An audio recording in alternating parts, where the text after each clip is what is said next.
It has finished. Barcelona 2, Newcastle 1 at St. James's Park. Let's break it all down right here on Toon Tactics TV, folks. Oh, brilliant from Shaq. And now Murphy could take on the shot. Fabian Shaq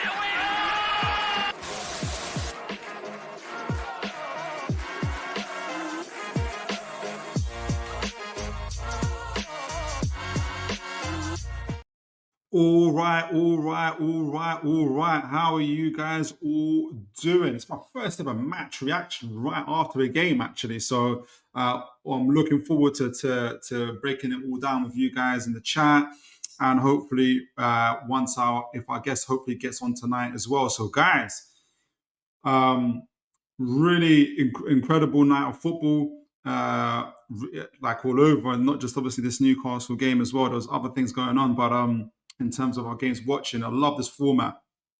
But let's get right into it. Barcelona 2, Newcastle 1, and I want to know from all of you guys, how are you all feeling about that? Just as I'm talking, I got my man Mitch here as well, and get him in a moment. Good to see Aaron Kane. So I'm going to break before we get into. I'm going to break down the game a little bit. So I've took a few notes. Then I'm going to hear what our guest Mitch has got to say. I want to know from you guys. I want to know from the chat. I want to know how you guys feel about that game. Aaron Kane Ryan here says Pedri ran the show for me. He really did begin to dominate. I can't disagree with that. First 30 minutes did well, but you can't press for an entire 90 minutes. True. Couldn't get the ball off them. Votamada coming on changed the game for us.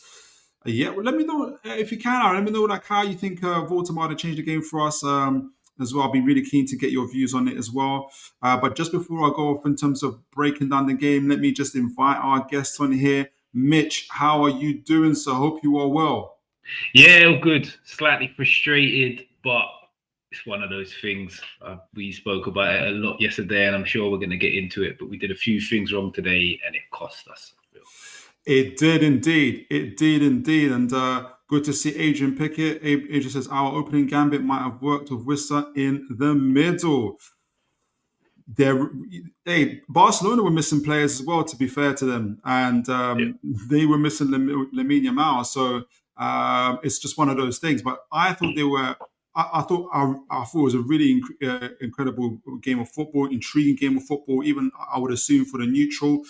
I'm gonna just quickly go through the first half and to the second half and talk about a few key moments and get Mitch's view, get the chat's views as well. So first and foremost, from what I got, we had, apart from, I want to talk about Gordon's chance in a minute because it wasn't included.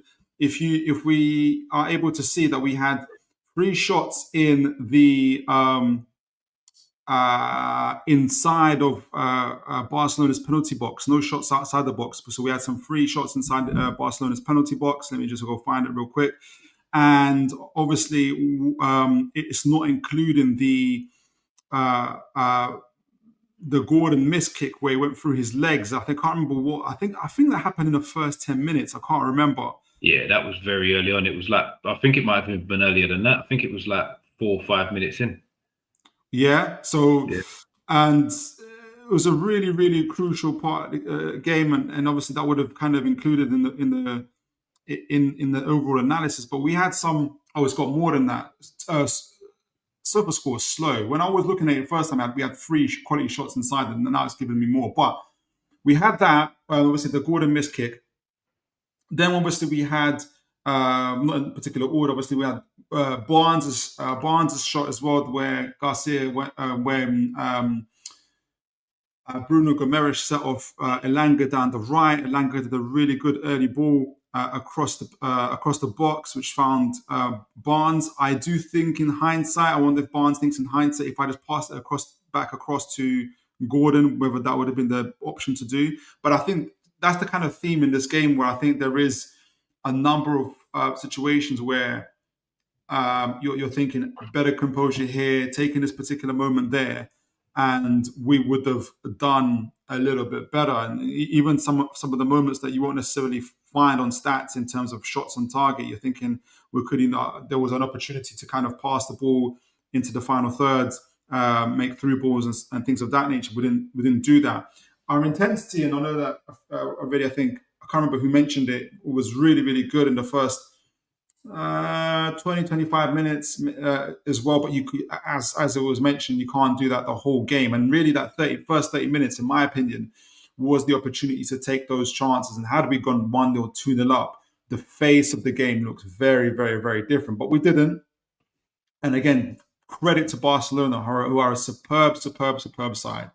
They weathered the storm and they managed to get control of the game. So even when you look at the attacking momentum in that first half, you can see that really they had kind of more of the possession, even though I feel like we had perhaps more of the quality shots. You'll see that their XG is higher than ours in the first half, but that's because they had more multiple shots in and around, but they were very low quality multiple shots. Whereas we had the Barnes chance, obviously the Gordon chance wasn't calculated, but I think that goes a little bit higher as well.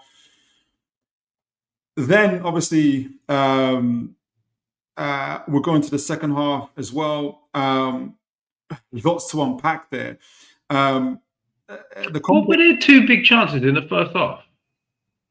So I think I would have counted the Gordon one, the missed kick. No, theirs, because they've got two big chances in the first half. I'm trying to figure out what theirs are. Let's see. So this is the first half. I don't think they had big chances. So these are the goals. They're counting the goals. So this has got first and second half together. Oh, so these stats down the middle where it says expected goals and big chances is both half. Oh no. That's first half. Yeah, I was just trying to figure out where Barca had two big chances. Yeah, so they had what they had instead was quantity rather than quality. So they had multiple shots, but they were very low XGs. Like, there was a couple of times where the ball was like buzzing around the penalty box. People were trying to take shots, but there were blocks. There was one where I think Rafinha swiped at it, but it went off. One where Rashford was in on goal. Shaw was on him, but Rashford had like a really tame effort. So they had multiple of those shots where they've added up, and that's what's kind of given them the edge in terms of expected goals and XG, something like that. Whereas we had, I think, the better quality of chances that we spoke about earlier. Yeah, now that's kind of why I hate XG, because it like you say, the Gordon chance, that's a chance, but because he hasn't got a shot off, it doesn't count. That's why I've always hated XG as a stat, because say someone's clean through 1-on-1 on goal and all of a sudden falls over randomly, and they don't count it. It makes no sense to me. Yeah, it's a difficult one, isn't it? I think they're really looking at the shots and the quality of shots and things of that nature. It's a difficult one. And unless we remember it and say, I watched that, that's what happened, then yeah, it doesn't come up, isn't it? Yeah. Second half, after I feel like Mr. Rashford was, I won't go as far as being pocketed, but he was well under control in terms of Trippier. All of a sudden found space in the centre of, started going central more often as his fullback behind him was pushing up more and more. And obviously that's how the first goal came, when Conde managed to get space just on the edge of our box, swung the ball in, and Rashford was able to get a header and plant it in the bottom corner of the net. I thought it was a really, really good header as well, and a quality chance that was made. Then obviously Rashford is a confidence player. He caught absolute fire, and again in the center of our box, just outside of our box, I think it was. Yeah, it was just outside of our box. He unleashed a Rashford rocket, which they called it there. There's not much you can do. I don't think there's a goalkeeper in the world that could save it. I forgot who was closing them down. I don't know if it was Bruno Gomes. I can't remember. Was it Bruno? Nah, it was Tonali. It was Tonali. He, to be fair, was running ragged the whole game. And there was a period in that game, I don't think the commentators were saying that, yeah, it's difficult. Like when we were 2-0 down, Barcelona naturally are so good in possession. It was difficult to get it off. Obviously, that took the wind out of the fan cells in particular, I felt. But we kept on going. And then Mr. Jacob Murphy steps up, and the guy keeps making assists. I don't know how long he can be denied from starting in the Premier League, to be honest. And he started, to be fair, against Wolves and got the assist for Voltemada. Again, lovely ball across the box. Gordon with a decent finish after having a very up and down game in terms of quality, although I think he ran and worked hard. And then we had the final, 10, 12 minutes to kind of chase the game. I thought that Barcelona, again, very expertly handled. If you're ever 2-1 up and you're up against it, I think Barcelona showed you how to see a game out, and they saw a game out with some dark arts that we were famed for themselves, but also just keeping the possession where they can, trying to be dangerous when they can be as well. I saw Pedri do some things to Bruno, and I thought, how could I ever think that Bruno could shut him down? Like, this guy is really, really exceptional. And just in conclusion, I just felt that I don't feel disappointed or angry or anything like that. I kind of took it as a real learning curve, and I kind of learned a lot from this game. And I think how, when he feasts over the analysis of this game, he's going to learn about, because we went toe to toe with just a better team. Like, it's honestly, they're just a better team. And whether we had Wissa, Voltemada, everybody at the top, I just think, I'm not that it would have been the same scoreline, but it's just, they're just a really quality team. We had our moments, we didn't take ours, but Barcelona did. When they created them, they took their moments, and they just showed expertise in seeing the game out. I think it's going to be a superb, when they sit down and reflect on it, it's going to be a superb learning curve. A couple of players I want to mention before I go to you, Mitch, in terms of just the game itself. I thought Joe Linton did okay. But again, it goes back to that creative midfielder that I think we need. And in the final thirds, and that kind of, and it's hard to get that across between Joe Linton and, I don't know, a De Bruyne-esque or a Fernando-esque kind of final third player. And I think a few times, not just him though, but a few times the final ball let him down. Tonali's final ball sometimes let him down as well, even though I thought he worked really hard. You know, Dan Burn did his thing. I think Gordon ran ragged. He had the moment, and I think that moment where the ball went through his legs, I think perhaps knocked him down a little bit. Well done to him for getting the goal back, but I thought that was a bit of a knockdown. The guy that did impress me, or I know it's a cameo and he came on in the second half, I really liked Malik Chow. Yeah. And his ability to carry the ball with him, especially when he gets past the Barcelona's first press, opened up their midfield. I think it was it him? No, I don't know if it was him that started off that move before we Botman. It was Botman. Right, and you can see what we can do with those two once we get them revving up and ready. And it'll be interesting to see if they play against Bournemouth, for instance. So I thought they're excellent. Just to compliment Barcelona, incredible team. They did everything that's on the box, essentially. Incredible with the possession, great with the through balls, great mentality as well. Pedri was absolutely phenomenal, I thought. Rafinha was dangerous, but relatively quiet. I felt Pedri. That's the Tino factor. That was a Tino factor, and I was quite impressed with Arujo as well. He had a big job having to mark down Burn, having to fight with all these guys and that, and I thought he was pretty decent as well. So yeah, for me, just again, I think it was a great learning curve for us. I think, if anything, rather than damage us or anything kind of that nature, I think once they reflect on it, they'll see it as a learning opportunity. Look, PSG last year, they had that humbling by Arsenal, and I think they lost 2-0, 3-0, I can't remember what it was, and they learned from that. And I think Newcastle will learn from that. But look, that's enough for me, Mitch. Before I go to the chat, let me know what your views are on the game. How did you see it? What was your feeling at the end of it? And standout performance, really, for yourself? Initial feeling at full time was frustration. Even when I joined here, I was still quite frustrated. But over time, I think upon reflection, I'll be sort of sitting more and more in your camp of how it was a learning curve. I think we saw a couple of special performances from Barcelona today. And the one I think you haven't mentioned is Frankie de Jong. Yeah. Because every time we signed, we kind of bogged Pedri down a little bit. It went to de Jong, and it was just like there was like two of them exactly the same, doing the same thing. He met Joe Linton head on. He really did as well. Just decided, yeah. And it was just like, how do you get the ball off these two? They could have just played. They could have had their own ball between them for most of the evening. To be fair, I thought they were both exceptional this evening. The only other things that left me a little bit frustrated is because I can see why we went with the team we went with, because Eddie Howe's playing the long game.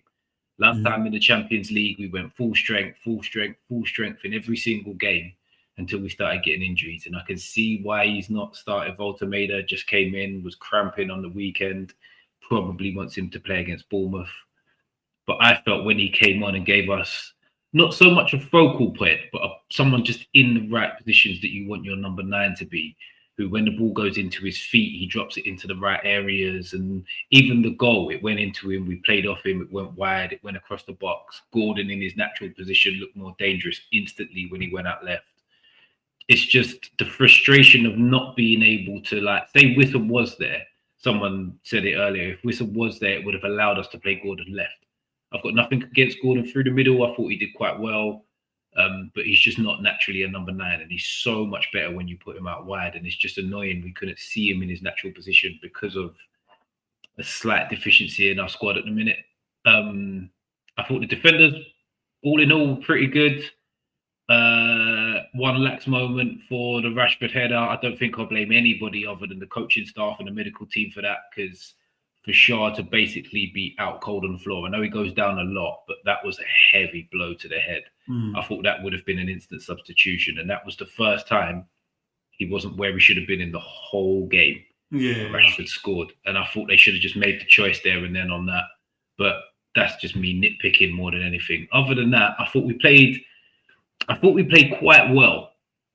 We had a few patches where I thought we played very well, but I thought our passing was just a little bit slack.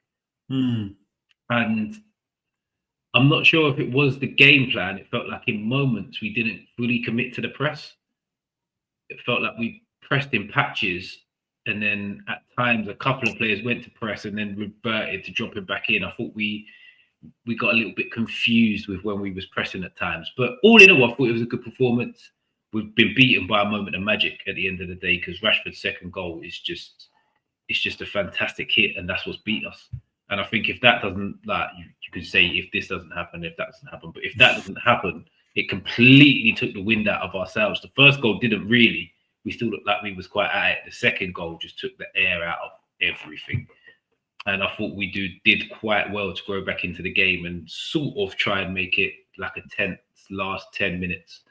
But we just, like, Barca did what really good teams do once we got once we got our goal. They won a couple of free kicks that probably weren't free kicks, but that's football. They were very smart about it. They played it into the corner.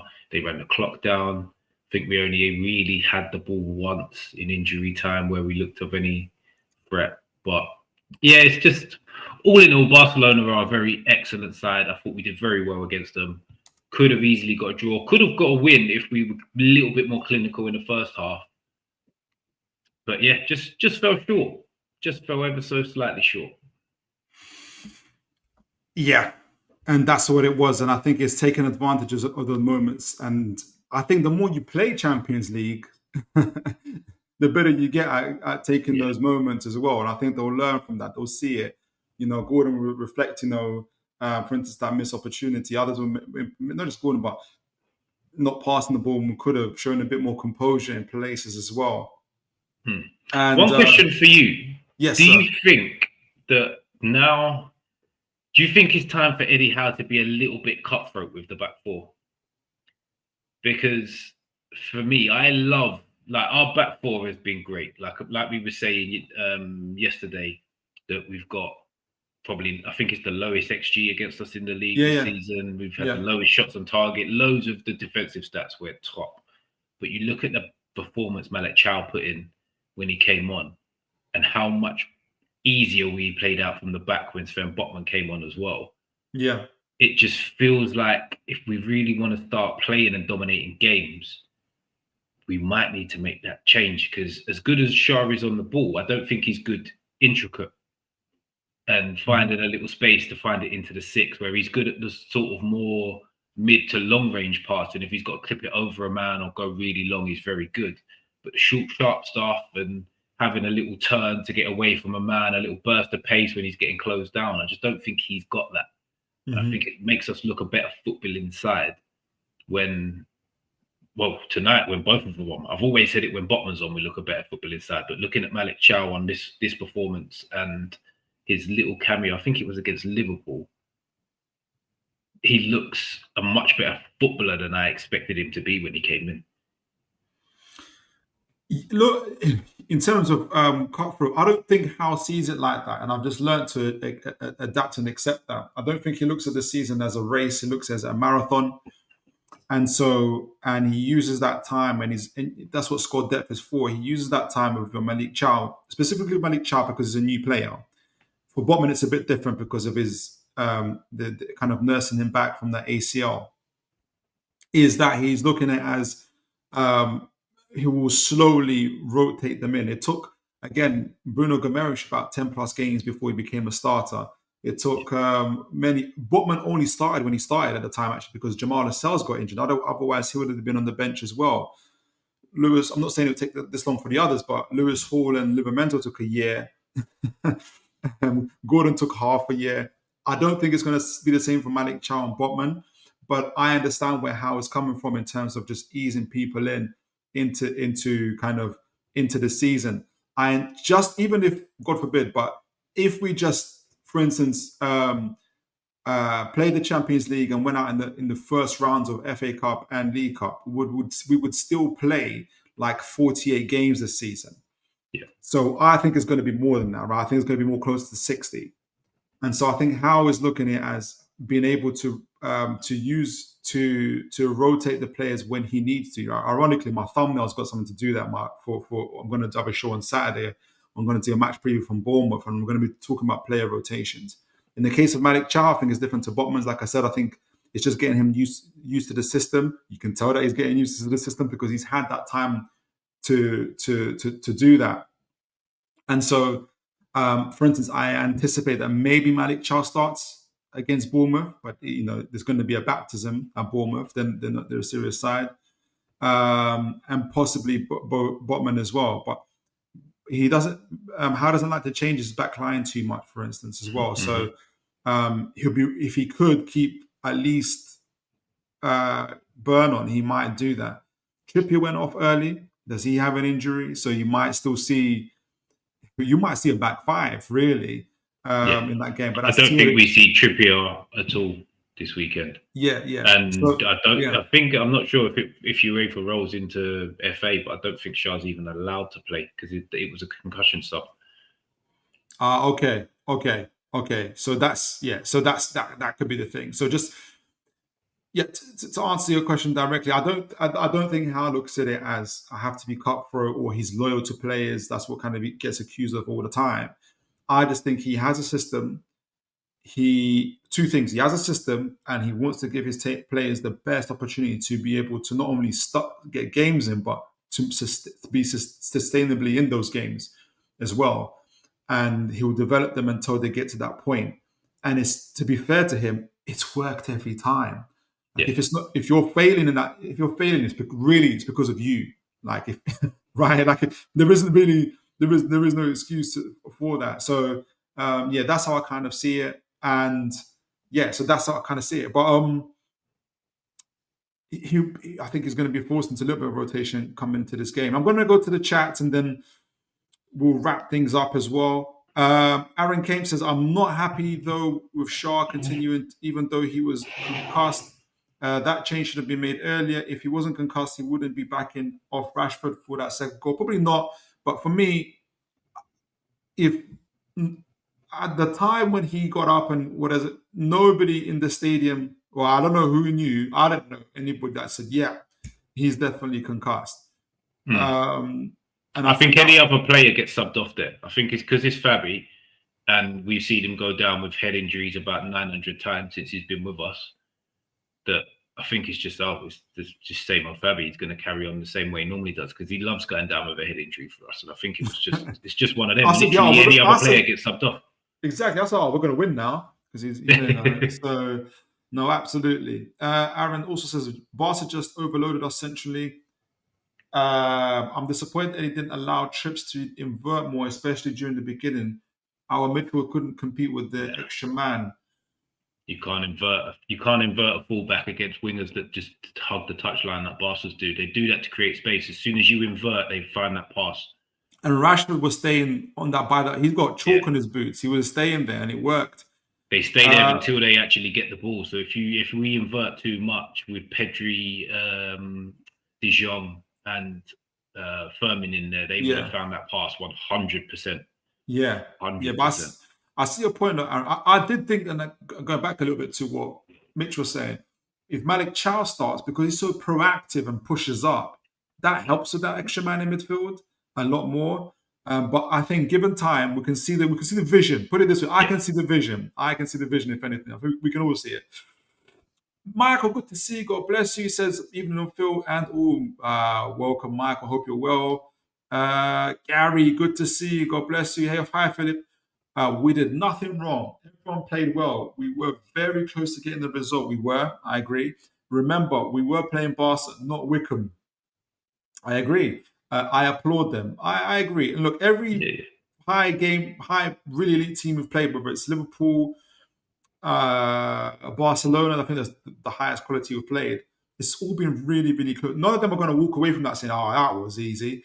Do you know what I'm saying? So there's a lot there. But I learned a lot from this Barca game, and I'm like, okay, I can see. So that's why I kind of taken it as a real kind of learning experience. Apart from because I think I'm bang on with this, but I'm pretty sure in the Liverpool game they scored all 3 shots on target. They did. Until the Dani Olmo shot in injury time, Barcelona had scored both their shots on target tonight. And the Rashford header was Barcelona's first shot on target. So we're restricting teams to not having good looks at our goal. It's just we're coming up against teams that are just clinical against us at the minute. And you can't judge for that. They've had 3 shots on target tonight and scored 2 goals. And I'm not trying to dig out Pope at all in this because he had no chance for either goal. But we're just coming up against clinical finishes right now. There's not really much we can do with it. I agree. Ashton says, good to see Ashton. God bless you. We played well, but Barcelona's quality is really good. I absolutely agree. Gary says, hi, fellow chatters. You guys are great at welcoming each other. Aaron Kame says, BDB was getting skinned and twisted by Rafinha. When Tino was going forward against top wingers, as good as he's been for us, he's just not the answer for me. I think a lot of centre backs will struggle there, and as you know, a lot of centre backs in general hate going out wide. But it was a risk that we had to take if we were going to be able to punish them on the other side. Yeah. You got to bear in mind, Rafinha is a Ballon d'Or candidate, by the way. It's just a random run-of-the-mill winger. He's like top 2-3 wingers in the world. What do you expect? Exactly.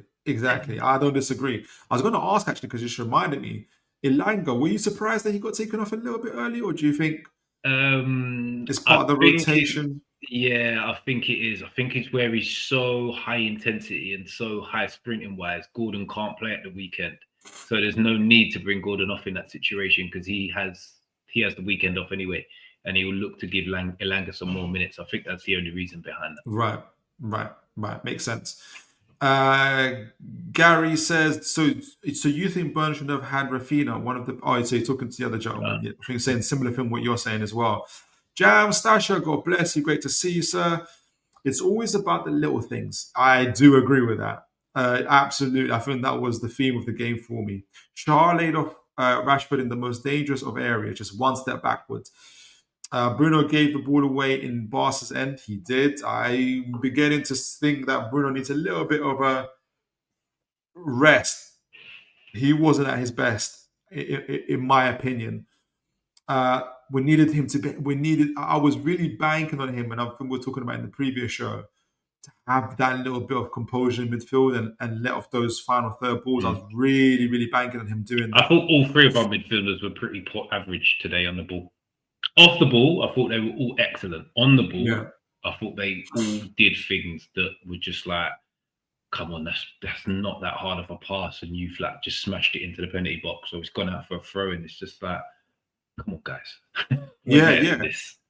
I think it was frustrating the life out of Elanga because you can see that. I thought that whenever Elanga had it, and I really like this, he had a clear plan in his head about what he wanted to do. Yeah, I love that about Elanga. He just give me the ball. I know what to do, and he just didn't get enough of that opportunity to do that. So Jam Slash says it's always about the little. Yeah, sorry, I just read that. Adrian, I almost blocked you by accident. Sorry, you didn't do anything, Adrian. It's just I just clicked the wrong button. Adrian says the lack of craft in midfield was again an issue. Yes. Again, it's Champions League. We see it less often in the Premier League because of the quality. I think we just dominate teams, and we get. I think we feel a bit different. You're not hearing the Champions League anthem in the background, and stuff like that. I'm expecting a little bit more composure. Just wait till Ramsey comes back. Wait till Ramsey comes back. Exactly. That was our solution to that problem, and we haven't got him in a minute. So, well, Miley, we didn't even mention Miley. I think it's weird how he got no minutes this evening. It looked like one of the midfielders needed. If he doesn't start at the weekend, something's gone horribly wrong for him over the last 18 months. I agree. Jam Slasher says should have nicked a draw though. Could have. No, Aaron Kane says no. I'm not expecting Burn to be able to keep up with Rafinha, but Sven Botman and those switches in the wide areas would have been more ideal for a game like today. Yeah. But do you really want Sven twisting about on that knee of his with Rafinha twisting him inside out? He's going to have no choice at some point. He's going to have to. At some point, yeah. But he still had strapping on in pre-season. Like it was literally. I think he was 2 games in before we even saw him training without the strapping. So there's obviously still a little bit of a worry over the knee. So if we have to wait another month or 2 before he's back in the team and we see him every week.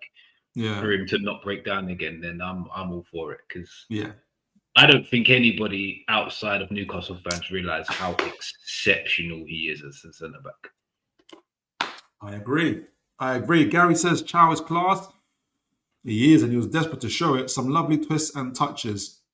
They had to pull him back, and it's good to see. Like, the future's bright. The future's bright. Put it that way. Aaron Kane says on the positives though, Chow looks a top player, sharp on the ball. I really need to see that partnership of Chow and Botman now. You can see it. Honestly, it's happening. Bobby Fairview, good to see, sir. God bless you. Big up Toon fans near and far. And you know I'm laughing because I love Bobby's posts. Honestly, on X, phenomenal. What did I say about Jacob? And you know what? Bobby, I'll reveal this to you while no one's listening, is that the moment Jacob Murphy got that assist, I said, and even in the Wolves game, I said, I had Bobby's voice in my head saying, I told you about Jacob Murphy. What did I say about Jacob Murphy being decisive in the key moments is, you know what? You're right. You are right about this, Bobby. But can I just combat that ever so slightly? Yes, sir. The only reason we didn't see Elanga get pretty much the exact same assist was a great save from Garcia. Because the pass he played into Harvey Barnes was pretty much exactly the same as Jacob Murphy's assist. Yes, I agree with that. I think, I don't know what Bobby might think of this, but we're talking about creativity in the middle. And in certain moments and when the game opens up, I think Murphy makes the right decisions in those. Not to say that Elanga doesn't, but I think Murphy does as well. And I wish our midfield showed the same composure. And yes, there's times that Murphy lost the ball trying to play a risky ball, but it was the right risky ball. Like when he cuts in, he's just outside the penalty box and he's trying to free ball it. Not enough of our players were doing that, in my opinion. And yeah, so it's not that Elanga can't do it. Elanga can't. They just got a different style. They got a different profile in terms of how they're doing it. But I think Elanga made better decisions this game as well. But I think Murphy does it a lot more currently. I think it was worth trying to land on the left at some point as well.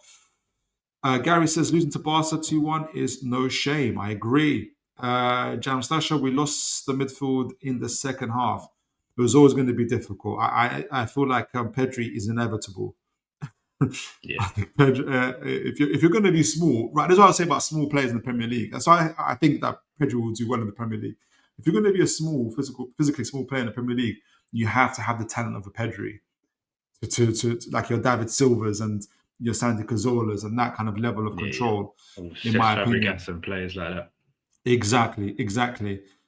Jam Stash says the first half was okay. Yeah, I thought so too. Gary says they did well. Okay, talking amongst yourselves. Sorry there. Yes, David Barter. Philip, told you Voltameda wouldn't start. You both ripped into me yesterday. My apologies if it came across that we ripped into you. I that wasn't certainly the impression I wanted to give. I just thought that after what we saw against Wolves, 5-day rest, he was going to be a shoe. And I actually thought that Voldemort would be rested for Bournemouth. Yeah. Now I'm thinking it's very possible that he starts. But the way everybody's making it, he made a thing about his cramps. They asked Bruno, and he said, I've never seen anything like that in my life. And I'm like, right, he must have really, his toes must have been like going opposite directions or something. So, but yes, you were right, David, and good to see you. God bless you, sir. What did you make of him when he came on, Philip? I think a good couple of touches. You got to have players around him. If you don't have players around him, it looks isolated. If you have players around him, I don't know if you remember, there was a part when we played, one of the few times we played it through the middle, right, and he was right in front of the centre back, and he did that little back heel to Bruno. Back healer to Bruno. I thought that doesn't happen without Voltameda. Yeah. Right? And so that's the whole point of having that box midfield. But we need a particular type of midfielder to play at the top of that midfield. And that's the key for me. And this is why I feel that there's times I really want to call Bruno world class, and it depends on what position, what areas you want to play him. But it's in those final third areas, in that kind of situation, where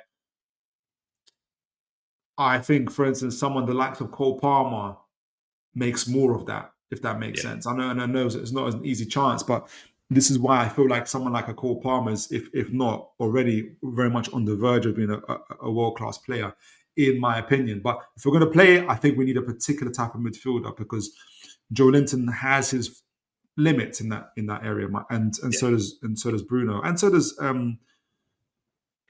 what's his name, Tonali.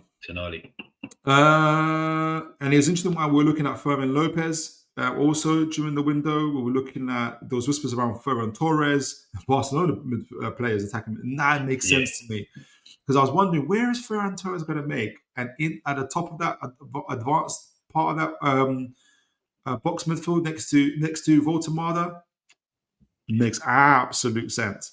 Jam Stasher Willock, though was selfish, looked poor. I don't know about you, Mitch, but I didn't mind Willock. Yeah. I think there was one moment. Yeah, go on. Which I think Jam Stasher might be talking about, where he was looking out towards Gordon and then he turned in and lost it and Barca went on a break.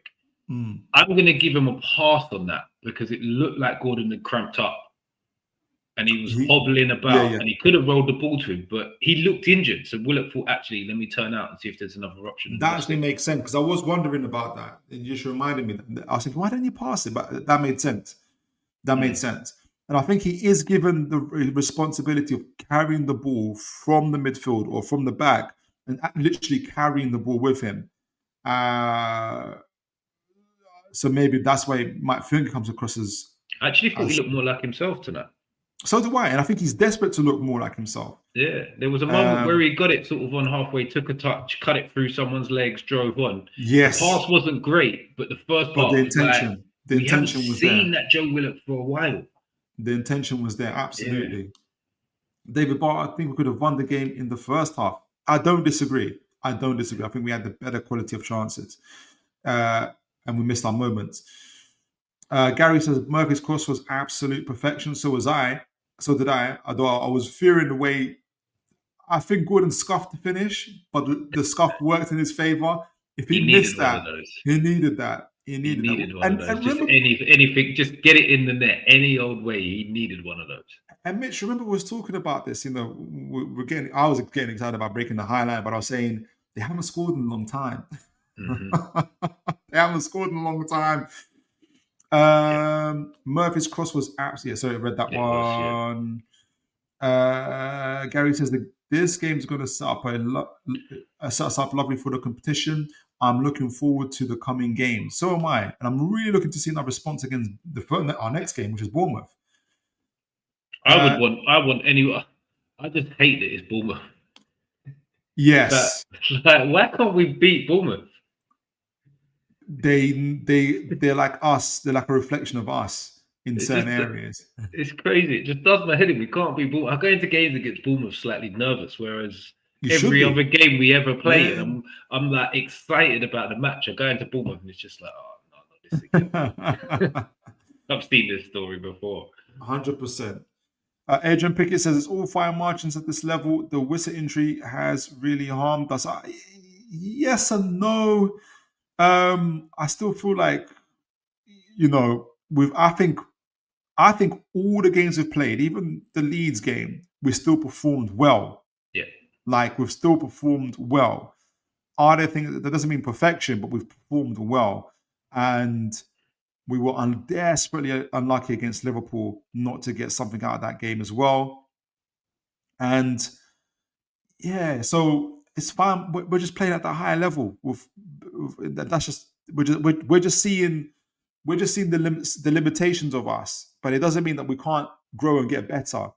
In my opinion, David Barter says, "Imagine him today instead of Gordon up front or Wissa."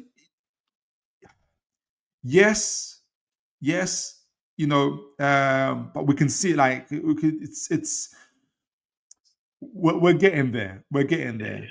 Gary, yes, we know with our strongest team we could have beat them. That is good. And if Barcelona had Lamine Yamal and Their strongest team as well. Balde in defense as well, like it goes the same either way. Like it would have been scary settings.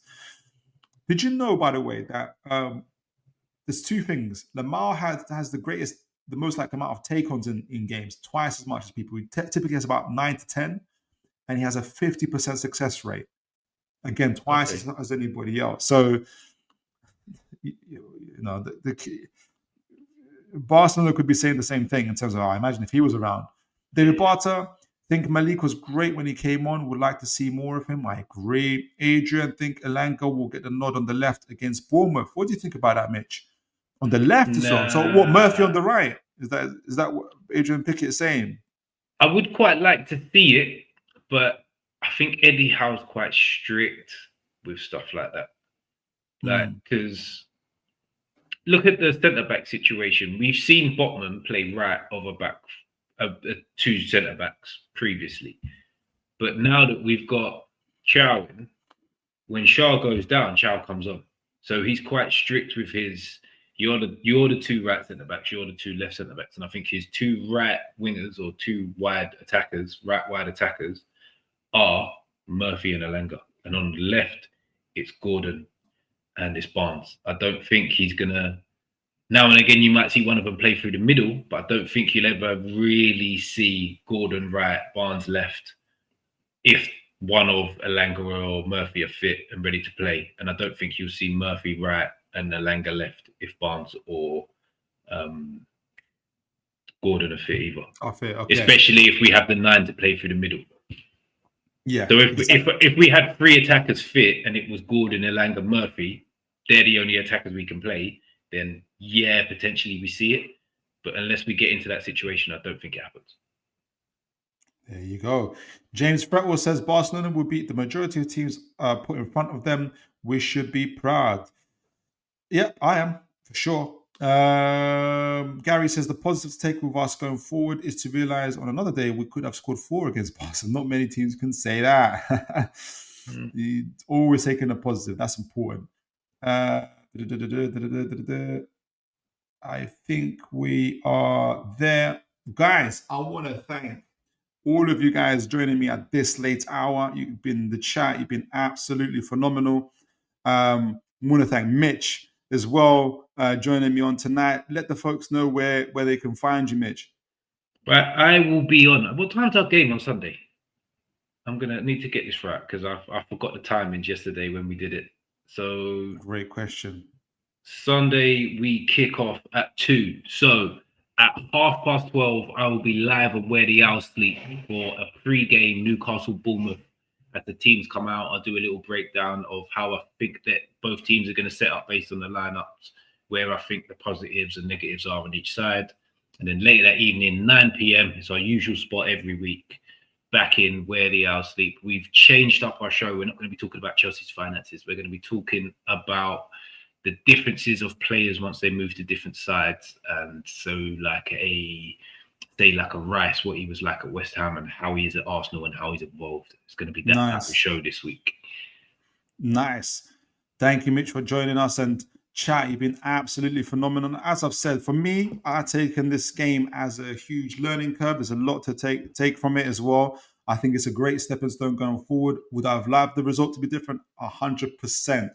But I think I leave with more of a confidence and a hope that I think we will see better results, and I think the team will absolutely grow from it. But guys, make sure you have a great evening. As always, folks, take care and God bless.